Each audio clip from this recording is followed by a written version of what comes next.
Okay, Tuesday, 14th of May, 2024. So Bitcoin is too risky. So a lot of people will say that Bitcoin is too risky, as the title implies. With the volatility or whatever else, or you could lose it, or this or that, or you don't know who made it, whatever else. But as you understand more about Bitcoin, you actually start to realize that it's the exact opposite. Bitcoin is the least risky thing. There's no political risk in the sense of what the Bank of England or the Fed is doing in terms of adjusting interest rates. No political risk in terms of legislation, in terms of trying to legislate it away because it's a decentralized network. So you've got no political risk. Arguably, you've got no economical risk because it's not tied to any particular currency or any particular nation. You have no third-party risk. That's very important. Therefore, you're not relying on any particular person or board members or whoever else, or sales team or marketing team or whoever other team to perform. Or at the same time, no risk of there being a scandal with management or the CEO or whoever else. There's no risk of a scandal here or there happening, or bad decisions being made, or them being sued, things like that. And you also have, because it's mobile, you can go anywhere in the world. You haven't got the mobile risk of, say, property. Also, at the same time, the legislative risk of property, but also, like with property, real estate, you haven't got the leakage, the expenses per year to maintain it, the entropy, some would say, that property would have. There's none of that. There isn't any of that. Also, at the same time, because it's mobile, you can go anywhere you want. If the rules here are not very favourable, you can just leave, take your Bitcoin and go. You can't do that with property. That's a dilemma. And now gold as well. The problem with gold is it's immobile and analog. Again, you can take, if you want £1,000 for a Bitcoin, it's going to be this big, physically this big. £10,000, £100,000, £1 million worth of Bitcoin is going to be this big, physically speaking. Gold, well, it gets bigger and bigger. The more tons, more bullion you have to carry. But you can't carry that, so you need insurance. You need third parties. You need like a security team or insurance, and who knows what else to move it around. That takes time and energy. Or if you hold it in a custodian, you have to trust them that they don't mishandle it or mismanage, both, and that they're still going to be around when you want it in the future. We don't know. Again, scandals or mismanagement, anything could happen because it's a third party.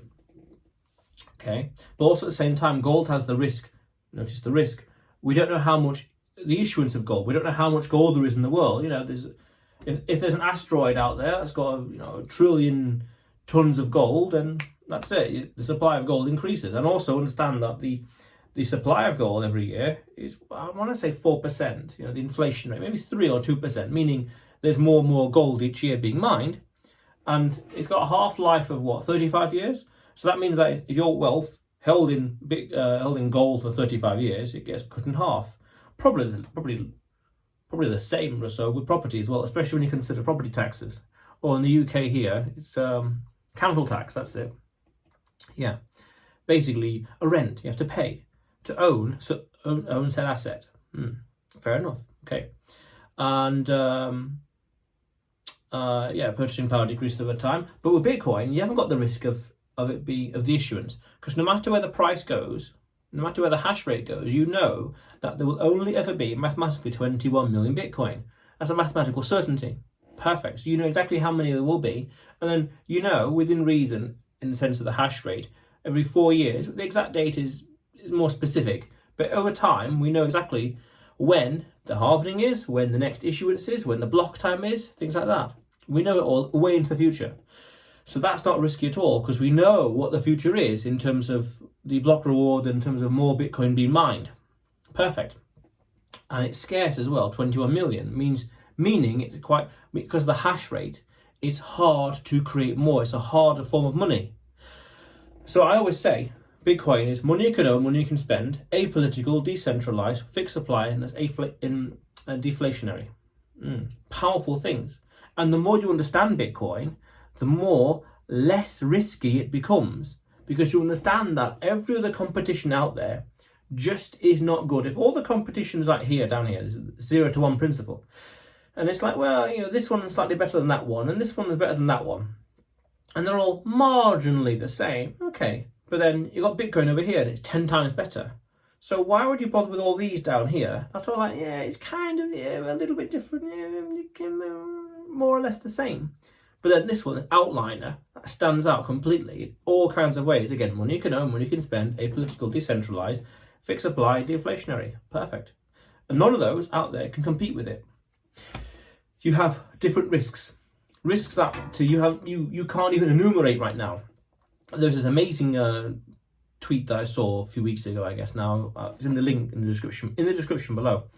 That talks about all the different kinds of risks you can have with stocks.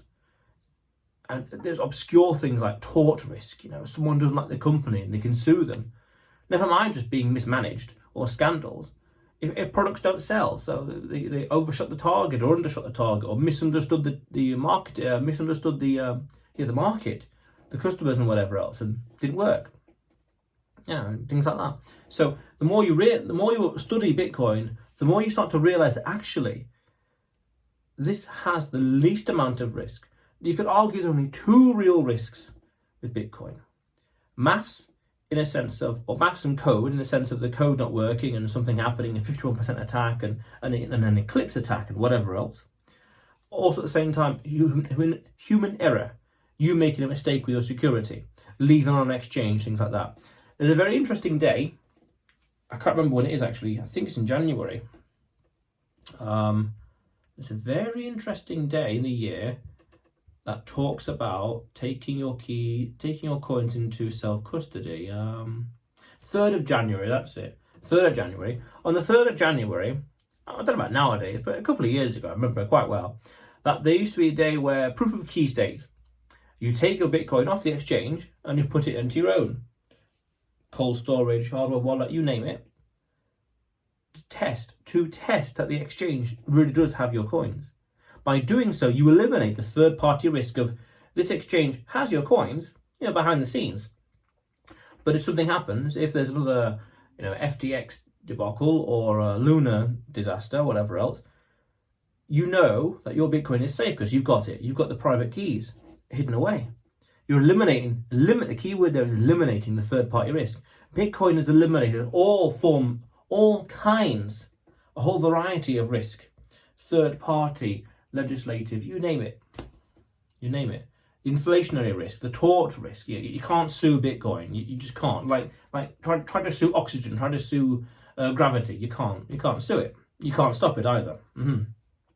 So the more you understand Bitcoin, the more you start to see and realize that actually this is the least riskiest asset there is out there. Nothing can compete with it. Again, the 0 to 1 principle. If all these are over here, they're just marginally different. Marginally, we're this but that, we're that but faster, with this but cheaper, whatever else. But this over here, Bitcoin, just the difference. Why would you bother with these when there's that over there? Perfect.